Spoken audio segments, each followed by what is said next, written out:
Hello and welcome to Zeegnition and a happy new year. 2015 is going to be the year of optimism, not just for the automotive industry as such, since we feel that this could be a takeoff year after a long time in the doldrums, or maybe a lack of real progress as we saw in the last 3-4 years, but also for the nation as such, because finally we have got a person at the helm of affairs who has been able to instill one major attribute which a lot of Indians had shed or didn't care to subscribe to: the can-do spirit. And I think we need this can-do spirit as exemplified by our Prime Minister. He keeps on saying Swachh Bharat, which is laudatory. He keeps on saying Make in India, which is also laudatory. And I think we should be what you call it. Can we also now talk about disciplined approach to everything? And here we want to speak specifically about the need for so many ills which really impact life on our roads, in our mindsets, among industry.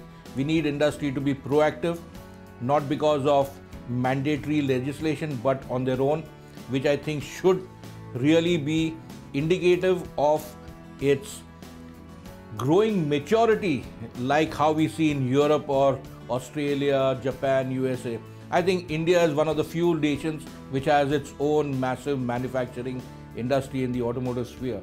We cannot let us be dictated only by legislation, but we also need to show leadership.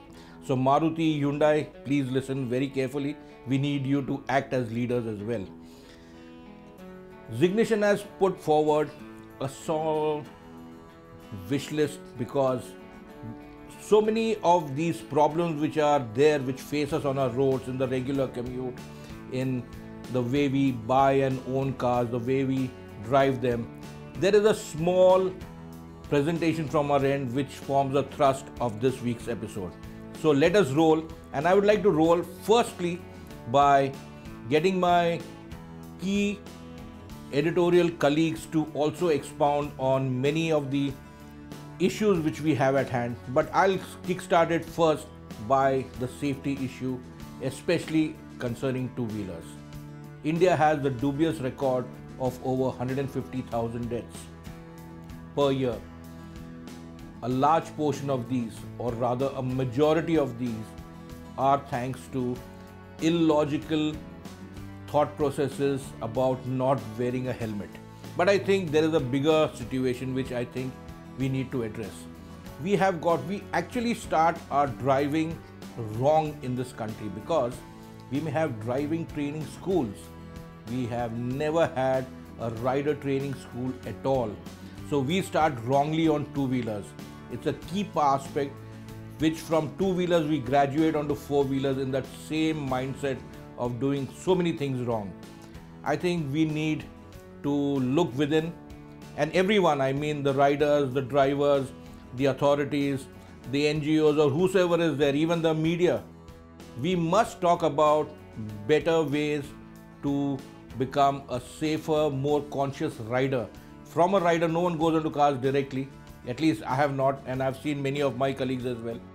So I think we need to address this fact of life. Second thing, and this I'm appealing to the political class first, don't please tread into trying to grab mind space by saying helmets are only needed on highways and not in cities. That is an absolute sham of an idea. Please let us look at making helmets compulsory. They save lives. They save more lives than any one of you can ever understand. No one will come back to you saying that I got saved because of helmet. But no one will ever come back if he crashes without an helmet, because there's no one to say anything. I think let's look at this idea first and foremost.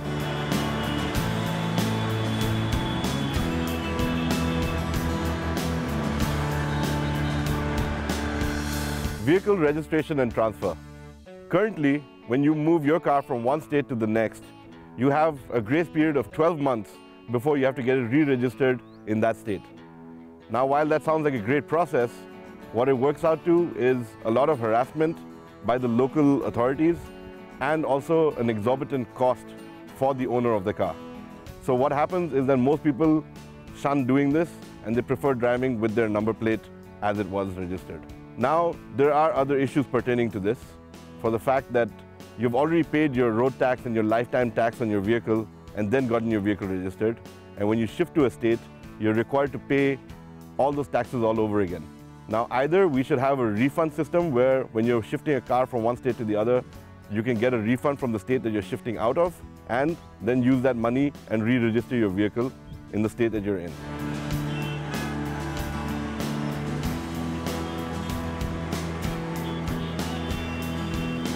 In light of this situation, we propose the following solutions.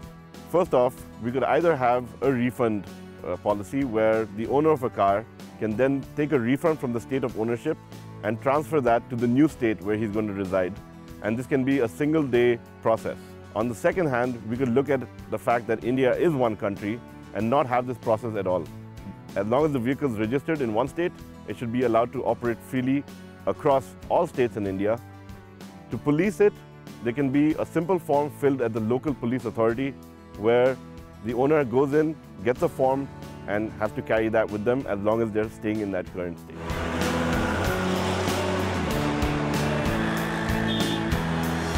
Better management for pedestrians and cycle users. While there are a lot of laws in place for motorists, including two-wheelers and four-wheelers, there aren't really any for pedestrians and cycle users which are also on the roads. We suggest a better policing of these road users, including education as well as proper traffic policing. Better policing and swifter payment of fines. Now, we've seen that laws on our roads are broken constantly. People jumping red lights, violators are just about on every nook and corner of our streets. Now, we definitely need better policing for this. As far as the fines are concerned, we need to look at more direct payments as well, in the sense that the old archaic challan system needs to be abolished, and we need to get people paying their fines right on the spot, either through their credit card or their debit card. Cash needs to be the last resort. A rethink of the BRTS lane. The BRTS lane is really helpful in cities with lower populations and where people generally adhere to traffic rules. But in most cities in India, population is very high, and while most people do adhere to traffic rules, it's not really followed to the T. We suggest a complete rethink of the BRTS plan. You can either completely get rid of it and the space that is freed up can be used to ease congestion, or if the BRTS lane is in place, people need to be educated on how to use it properly. Reduction of import duties. The current duty structure for whether you're bringing in a full car or a completely knocked down unit is exorbitantly high. This needs to change. Now, we understand the fact that these duties were put in place for us to protect the local manufacturing that happens in India, as well as attract manufacturers to come to India and set up shop, not just boosting the economy, but bringing in FDI, foreign direct investment, as well as creating jobs. Now, with most of the manufacturers already here, this purpose seems to have been achieved to a great extent. What this duty structure is doing now is that it is shunning technology. Manufacturers are unable to bring in the latest technology because of the higher duty, because this technology is employed in their vehicles and therefore would boost the cost of that vehicle that much more. This needs to be revised so that we can get more safety and more efficiency coming in thanks to these new technologies.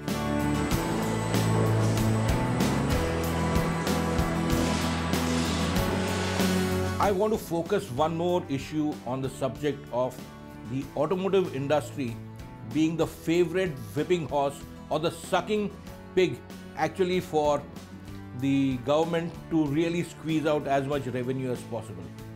This is at variance to a lot of things because the automotive industry enhances GDP of a land, and it has done so for India. It gives tremendous employment, both direct and indirect, if you care to look at not just the OEMs but also the component sector and the service industry associated with it. What the industry cannot do and should not be subjected to, thanks to the long lead times which this industry works on, is irrational, inconsistent tax regimes. You have to wipe that out. Can we give a complete 10-year window on these are the taxes which will remain prevalent? So it, say for the next 5 years, till 2020, till 2025, it gives manufacturers the wherewithal to plan their products properly. It gives the marketing, the product planners, even the consumers, that they know exactly that we have a stable tax regime. We can involve ourselves in taking money, putting into research, into safety, into better cars, better bikes, better services, better nuances across the spectrum. We cannot have an industry subject to the whims and fancies of whatever be the financial dictates, because in that way you will make India a very stable manufacturing base. We also talk about the Prime Minister having said make in India. It's a wonderful thing, we need to do that. Can we also add make in India, but will we make it for India? When we bring making it for India, then I think the relevance of this tax regime being consistent and constant for a long lead period will really help. Stricter policing and fines for traffic violators and not just motorists. While motorists are regularly fined by the traffic cops, it is seen that pedestrians and cyclists also jump out in the middle of the road and cause accidents. These people also need to be fined, and in fact, the very people who are recruited to uphold the law, when they commit the crimes as well, they need to be fined even more strictly. One thing which dogs us mightily is the sort of traffic impediments we have on every time we get out in a car or a bike, whether it be in the city, within the cities, on the expressways, on the highways, wherever. What we see is something which is completely avoidable given due care and thought. I'm talking about public utilities trying to do road repair in the middle of peak hours. It really throws the already overburdened network into a tizzy. I've seen public utilities in Japan, in Europe, who, if they have to dig up a road to lay a pipe, fix a cable or whatever, or if they have to repaint zebra lines and whatnot, it's done in the dark hours after 11:30, 12 at night, and they work all through the night when traffic is absolutely at a bare minimum. Can we not embrace this line of thought? We have people who work the third shift, night shift in our factories. So if people in the organized sector can work there, why can't people be made to work from the public utility departments in the later hours of the day, so that there is least trouble? They can also safer doing the work at night. They don't have to really bend themselves backward trying to ensure their safety, whereas they can also do their work efficiently. I think this is something which all the municipalities in the country, the public works departments, the highway departments can and should be made to work at night. Let's not have any NGO coming and speaking up for sleep deprived people. No, there are norms, there are things which work all over the world. The police also work all day long, they're in shifts. So why can't the public utilities also do this work in shifts, and especially at night? It'll really be a wonderful gesture and a really welcome move for everyone who uses our roads. So there you have it, a small but very important wish list as regards the automotive world in the country. I think that we speak not just for ourselves, but we speak for probably the entire majority of road users. Some of them may not take kindly to what we have said, because discipline on our roads is paramount. That comes from the road users. Of course, policing also plays a big part. A lot of legislation plays a big part.